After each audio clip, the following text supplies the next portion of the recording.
আমরা বিগত 17 বছরে আমার মনে হয় না যে কলাপুরের ইতিহাসে এরকম একটি ইফতারের আয়োজন হয়েছে। তো যে মহান আল্লাহ তাআলা আমাদেরকে করার সুযোগ করে দিয়েছে, সে মহান আল্লাহর যদি শুকরিয়া না করি তাহলে কি আমাদের আগামীতে সুযোগ হবে? আমাদের রেসপন্স করতে হবে।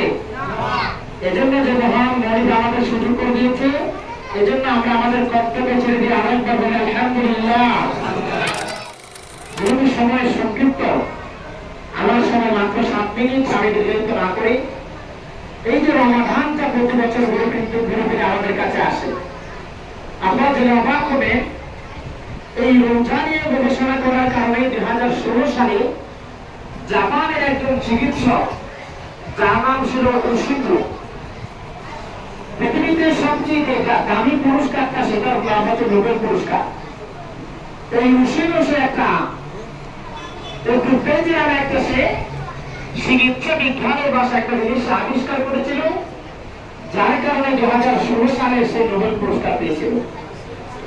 এখন এই যে মেটাফিজিক্স আবিষ্কার করেছিল, অটোপ্যাথি, এটার সংজ্ঞা হচ্ছে, আমরা যখন মুসলিমরা রোজা রাখি তখন দেখবেন যে সমস্ত লোকগুলো এই যে 1 মাস সিয়াম সাধনার মাসে রোজা রাখে না, সাধারণত সমস্ত লোকগুলোর শরীরে কিন্তু বিভিন্ন ধরনের অসুখ হয়ে থাকে।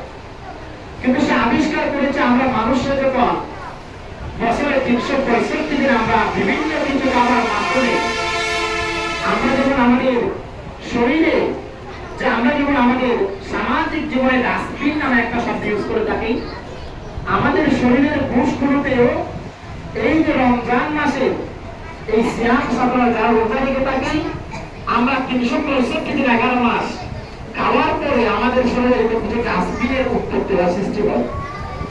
কিন্তু যখন আমাদের শরীরের কোষগুলো 11 মাস হচ্ছে আমাদের শরীরের কোষগুলোতে বিভিন্ন ধরনের ময়লা ডাস্টবিনগুলো ওখানে কোষের ভিতরে ঢুকে থাকে।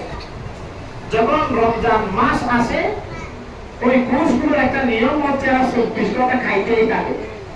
যখন রমজান মাস আসে তখন তাদের খাওয়া হয়ে যায়, বন্ধ হয়ে যায়।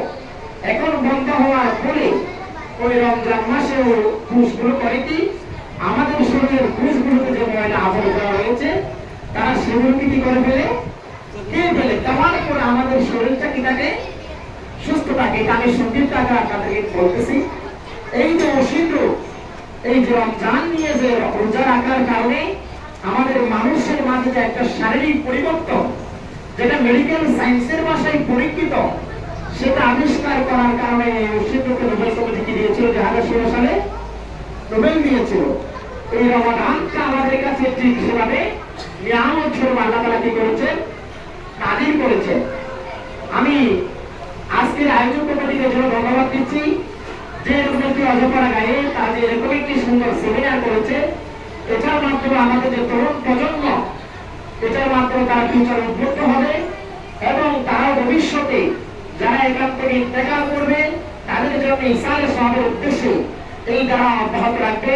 এই আশা প্রত্যাশা করি সকলকে এই যে রমজান মাসে সিয়াম সাধনার মাসটাকে যেন আমরা পরিপূর্ণ ইবাদতের মাস হিসেবে নিতে পারি।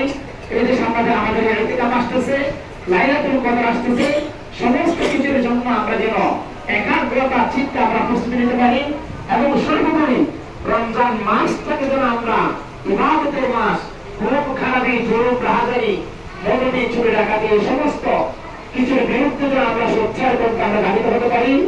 আমি সর্বোপরি আয়োজক কমিটি এবং ইউসুফ ভাইকে ধন্যবাদ জানিয়ে আমার সঙ্গে আলোচনা এখানে শেষ করছি। আসসালামু আলাইকুম ওয়া রাহমাতুল্লাহ।